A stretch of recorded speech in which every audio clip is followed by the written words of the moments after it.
Hello to everyone, जय हिंद। मैं आप सभी बच्चों का स्वागत करता हूं एनडीए अड्डा 24/7 के इस प्लेटफॉर्म के ऊपर। स्टूडेंट्स, मेरा नाम है अतुल धीमान एंड आज मैं आपके लिए एक बहुत ही शानदार टॉपिक लेकर आया हूं।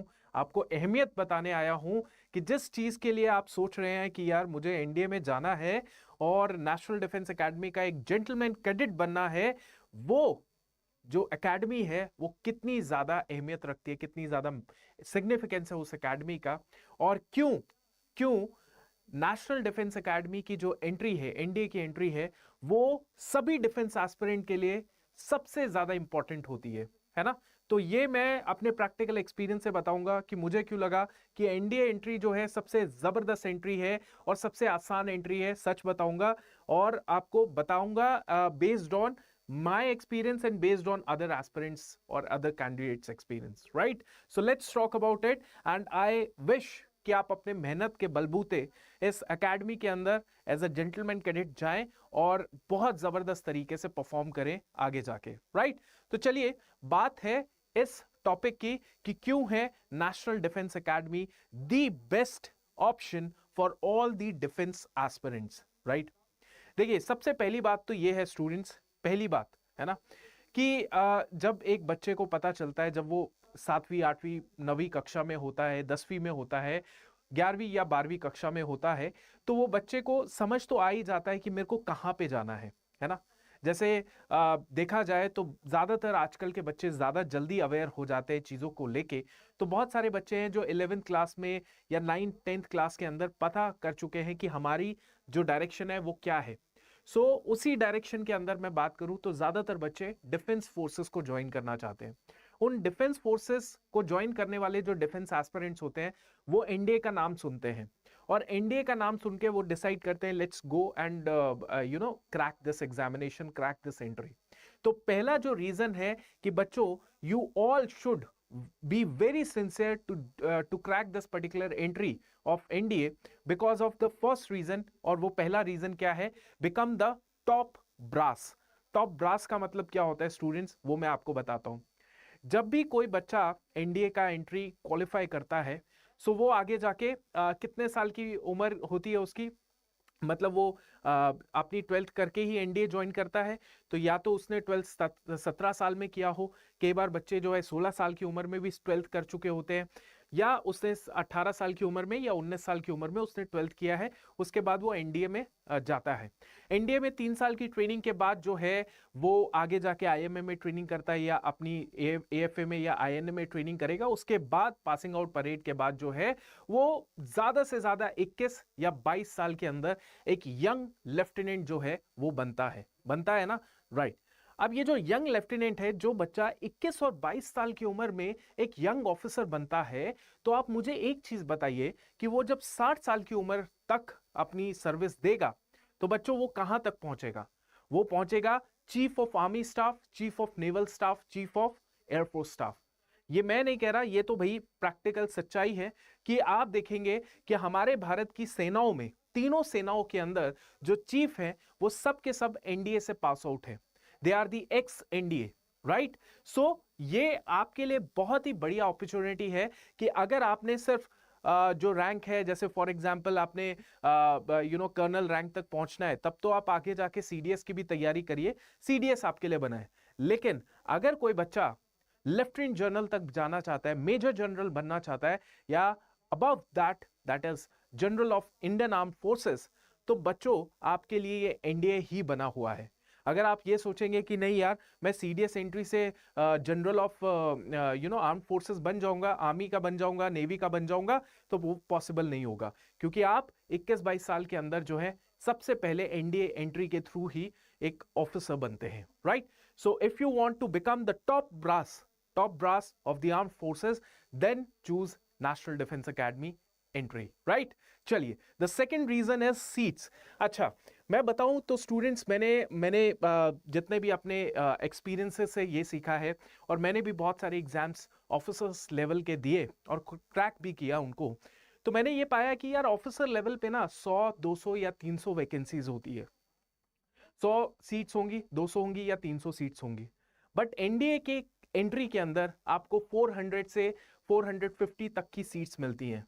आप बोलेंगे सर ये 150 सीट्स ही तो हैं जो ज्यादा हैं, बट स्टूडेंट्स एक चीज बता रहा हूं, ये कांस्टेबल की भर्ती तो है नहीं, ये तो ऑफिसर भर्ती है। अब ऑफिसर के अंदर वो 50 और 100 की जो सीट्स होती है ना, बहुत ज्यादा अहमियत रखती हैं, राइट। सो बच्चों, इन एनडीए की कैटेगरी के अंदर आपके पास सीट्स भी बहुत अच्छी होती है, अबंडेंस में होती है, 400 450 सीट्स होती है, which is good number of seats. जहां पे बच्चा अप्लाई करता है उसकी प्रोबेबिलिटी बढ़ जाती है सिलेक्शन होने की, सीट्स भी बहुत अच्छी होती है। नहीं तो आप देखिए एफकैट में कितनी है, 200 250, सीडीएस में कितनी है, 300 350 320, इस तरीके से होती है। सीएपीएफ असिस्टेंट कमांडेंट देख लो, 200 250 150 सीट्स होती है। आप कोई भी एंट्री देख लीजिएगा, कोई भी फौज में कोई भी एंट्री देख लीजिए, आपको 100 200 300 के अंदर ही मिलते हैं नंबर्स, बट यहां पे you get good number of seats, right? So good seats, good number of seats मतलब good number of good probability to crack this entry, right?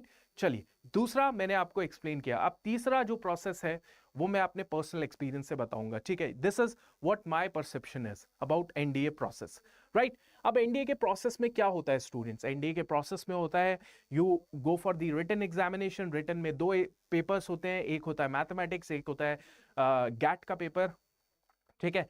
Written qualify किया, आप जाते हैं एसएसबी के अंदर। स्टूडेंट्स, रिटन बहुत बच्चे क्वालिफाई करते हैं, लेकिन जो एसएसबी की प्रोसेस होती है वो एक अनसर्टेन प्रोसेस होती है ना।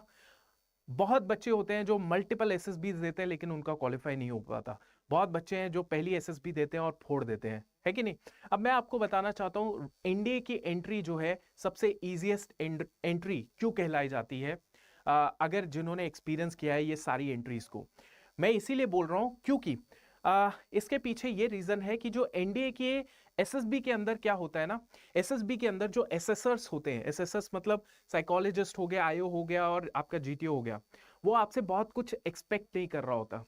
वो आपसे बहुत कुछ एक्सपेक्ट नहीं कर रहा होता क्योंकि 12वीं कक्षा पास आउट बच्चा ज्यादा कुछ दुनिया के बारे में नहीं जानता, राइट।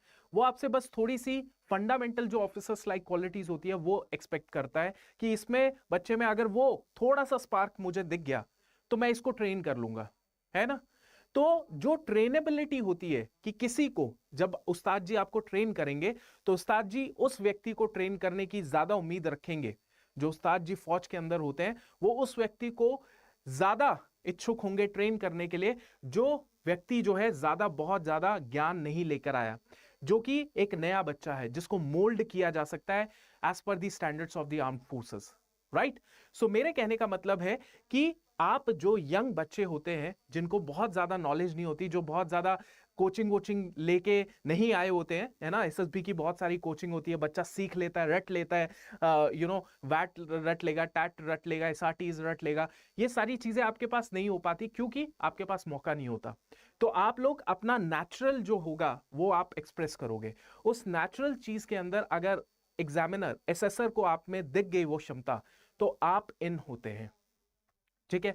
सो मैं सिर्फ इतना कहना चाहता हूं कि इस प्रोसेस के अंदर जो एसएसबी की प्रक्रिया होती है वो बहुत ही ज्यादा रियलिस्टिक होती है और बहुत ज्यादा एक्सेप्टेबल प्रक्रिया होती है, जहां पे एसएसर्स अगर आप में वो क्षमता है, ओएलक्यूज है, थोड़े बहुत भी ओएलक्यूज का स्पार्क उनको दिख गया, वो आपको सेलेक्ट कर लेंगे कि ये लड़का जो है ट्रेनेबल है, इसको ट्रेन कर सकते हैं, चलो इसको ले लेते हैं। एसएसबी में रिकमेंडेशन आपका हो जाएगा, right. So this is very very practical point. इसीलिए मैं कह रहा हूं बच्चों, आगे का मत सोचना कि भाई सीडीएस देख लेंगे, एफकैट देख लेंगे, कुछ और देख लेंगे, नो। यहीं पे देखना क्योंकि एसएसबी यहाँ पे बहुत ज्यादा एक्सेप्टेबल चीज है। एसएसबी में आप हो सकते हो, सिलेक्ट हो सकते हो, रिकमेंड हो सकते हो। Now the next thing about the NDA is, आप 18 साल के हैं, आप 17 साल के हैं, आप क्लास 12 पास आउट हैं।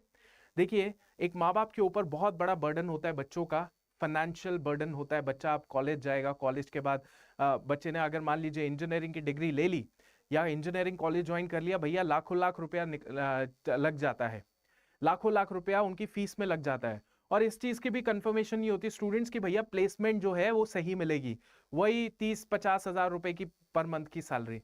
पर एनडीए में जो बच्चा चला गया, और एनडीए में उन बच्चों को बहुत ज्यादा सिंसियरली काम करना चाहिए जो बच्चे लो मिडिल क्लास फैमिली से आते हैं, जिनको पता है कि हमारे माँ बाप इतना बड़ा खर्चा अफोर्ड नहीं कर सकते, हमें बड़ी बड़ी यूनिवर्सिटीज में पैसा देके पढ़ा नहीं सकते।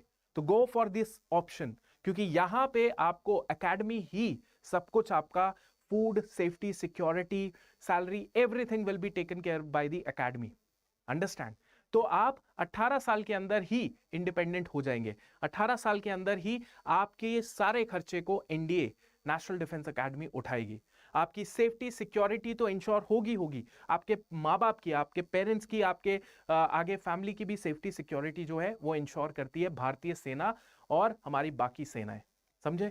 तो ये बहुत ही अच्छी अपॉर्चुनिटी आप सबके लिए है, क्योंकि 18 साल में तो बच्चा ये भी नहीं सोचता कि भाई मैंने क्या करना है, आप तो ऑलरेडी इंडिपेंडेंट हो गए हैं, right? So very sincere efforts needs to be required for cracking this particular process, right? चलिए, इसके बाद स्टूडेंट्स मैं आपको बताना चाहता हूं, आजकल इतना ज्यादा कट थ्रोट कंपटीशन हो गया है, जैसे जैसे आप टाइम निकलता जाएगा वैसे वैसे कंपटीशन की जो जंजाल है, विशियस साइकिल है, वो बढ़ता जाएगा। और या तो आप कंपटीशन से लड़ते जाओगे या फिर कंपटीशन के दबाव में, प्रेशर में आके गिरते जाओगे। इसीलिए जितना जल्दी आप अपने सपने को पूरा कर सकते हैं उतना कर लीजिए। Numerous opportunity will be given under this umbrella, under this roof. Numerous opportunity. आप एक जगह कन्याकुमारी में सर्व कर रहे हैं, एक जगह कश्मीर में सर्व कर रहे हैं, एक जगह कजाकिस्तान में सर्व कर रहे हैं, एक जगह आप यूएस भी जा रहे हैं यूएस के डिफेंस फोर्सेस के साथ एक जॉइंट मिलिट्री एक्सरसाइज करने के लिए, एक जगह आप कॉन्फ्रेंस अटेंड कर रहे हैं, एक जगह आप जंगलों में सर्विस दे रहे हैं, है कि नहीं? इतनी वैरायटी ऑफ सर्विसेज आपको यहां पे मिलेगी जो कि मुझे नहीं लगता कहीं और मिलेगी। और वो भी किसके पैसों से? आपको गवर्नमेंट पे कर रही है, क्योंकि आप वो काम कर रहे हैं जो कि इस देश की सिक्योरिटी के लिए सबसे ज्यादा इंपॉर्टेंट है, राइट? ठीक है, so this is very very important opportunities that you get, right? चलिए, so मेरा आज का ये सेशन आई होप आपको पसंद आया हो। मैं बस आपसे इतना चाहता हूं स्टूडेंट्स, अपनी जो जर्नी का ये जो ड्रीम है, इस ड्रीम को पकड़ के रख लो कि यार मेरे पास 2 अटेम्प्ट है, मैं इस 2 अटेम्प्ट में एनडीए का पूरा प्रोसेस खत्म करके छोड़ूंगा, पूरा रिटन एंड एसएसबी को क्वालिफाई करके छोड़ूंगा, ठीक है? और इस पूरी मेंटोरशिप के लिए अड्डा 24/7 आपके लिए कुछ लेकर आया है। अगर आपको पसंद आता है, गो फॉर इट एंड फोड़ के दिखाओ, ठीक है? कैसे आपको एनरोल करना है हमारे इस मेंटोरशिप प्रोग्राम के अंदर, वो मैं आपको बता देता हूं स्टूडेंट्स। यस, ये अफोर्डेबल है। अफोर्डेबल मतलब ये भारत का मैं कहूं तो one of the affordable courses में से एक होगा। और इसमें क्या है, अड्डा 24/7, गूगल में जाइएगा, गूगल में जाइए, अड्डा 24/7 जो है लिख दीजिए, ADA 24/7, यहां पे जाएंगे, यहां पे क्लिक कर लीजिए, ये वेबसाइट अड्डा की खुल गई है। इसके बाद क्या करेंगे, यहां पे ऑल कोर्सेज में जाएंगे। ऑल कोर्सेज में ये है आपका बच्चों डिफेंस का कोर्स, डिफेंस कोर्स खोल लिया। डिफेंस में बीच में आपको कहां पे दिख रहा है, ये देखिए, ये है आपका एनडीए का कोर्स।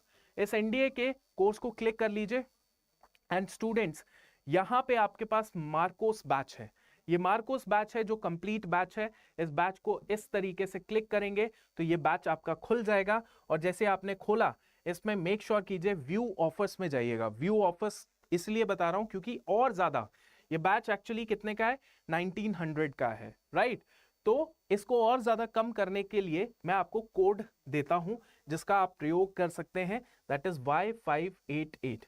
जैसे इस कोड को आपने लगाया, Y588 अप्लाई किया, ये 1700 रुपए का, 1750 रुपए का आपको मिल जाएगा। वैसे ये बैच जो है 7600 रुपीज का है, जिसमें ये सारे टीचर्स जो है will be teaching you in their subject domains, right? And I will make sure कि आप एसएसबी के अंदर भी बहुत अच्छा परफॉर्म करें, तो एसएसबी का भी गाइडेंस जो है वो इसके अंदर होगी, ठीक है? सो आई जस्ट वांट कि अगर ड्रीम है तो यार उसको सिंसियरली अचीव करो, क्योंकि जो ड्रीम आपने पकड़ा है वो ड्रीम आम ड्रीम नहीं है, बहुत खास ड्रीम है, right? So see you next time. Thank you and Jai Hind. Thank you so much.